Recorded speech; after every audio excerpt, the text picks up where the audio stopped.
Can we? Amen. Thank you guys so much for singing with us. You can go ahead and have a seat. Well, hello, everyone. My name is Pastor Todd. I'm the East Location pastor, and I just want to continue in this moment of just honoring and praising God. We sang some amazing songs, and now we move into a time where we give back to God because He's been so generous towards us. And so I want us to hear a story from our Shift Garage. This is just a story that I think starts to show us how powerful where God is leading us and how powerful our generosity can be towards other people. And so if you don't know, we have a ministry called Shift Garage where it is meeting a need in our community that is just transportation. We recognize if you don't have a car to get to work, it's difficult. There's not an easy system to do that. And so we do repairs at a reduced price. And on top of that, we are able to take donated cars and give them away. And we're looking, single parents, low-income families, anybody who's in need of this. And so we wanted to share a story from you from a family. It's called the Buell family. And Jen Buell, wrote us this story, and I simply just wanted to read it to you. I started attending Fountain Springs in November of 2013, just 2 months after my husband died. He had been a staff pastor at another church in town, and it was too hard to go with all the memories. So my 4 kids and I came to check out Fountain Springs, where several of my friends attended. The week my husband died, before I was a Fountain Springer, a friend who attended called the church to ask if they knew anyone who could help with my brakes. My husband had been meaning to do it before his sudden death. They fixed them, no questions asked. As a widow, Shift Garage has helped me a lot. They gave my son a car when his car died. And when noises happened that I couldn't explain, Shift would check out the problem to see if it was an easy fix or not. The Shift Garage team always answered my questions randomly or a church on the phone. When the cars are doing things I don't understand, I feel supported and cared for.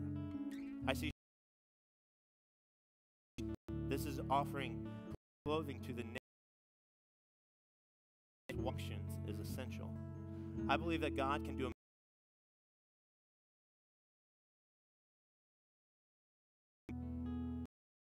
generosity of our church. For moving gave me so much. You can go online, you go through the app. Had the same, and it was this right here. If you don't know what these are, it's snows that you would use. It's the broken piece. But that was the as what it was like when real in his hymn. And he was spreading the word of God, and so he just saw there was a false idol by the name of Baal. A lot of popularity to do something. Priests and put it up a bull. They put it up at work. They went to singing. All of this shouting to get Baal to do something. And listen to this. Immediately, the fire of the Lord flashed down from heaven and burned up the young bull, the wood, the stones, and the dust. It even licked up all the water in the trench. And when all the people saw it, they fell face down on the ground and cried out, "The Lord, He is God. Yes, the Lord is God." What an incredible moment in Elijah's life. You could forever look back on this, and no matter what's going on, just realize, but God has me. Whatever the situation or circumstance, whatever I'm facing, I know that God is going to be there to do something incredible. If there's ever someone who didn't have to panic, it should be Elijah. That's not exactly the case, however. Just a few verses later, he's actually saying this to God. "For I am died."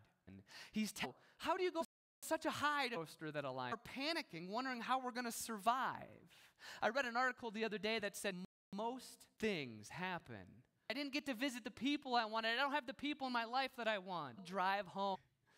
I'm sure there's already people walking in holidays refusing to believe that we're going to enjoy it at all. Maybe ruining any chance of us being in the activity problem with rock things the way we're supposed to, and still single and not just being excited.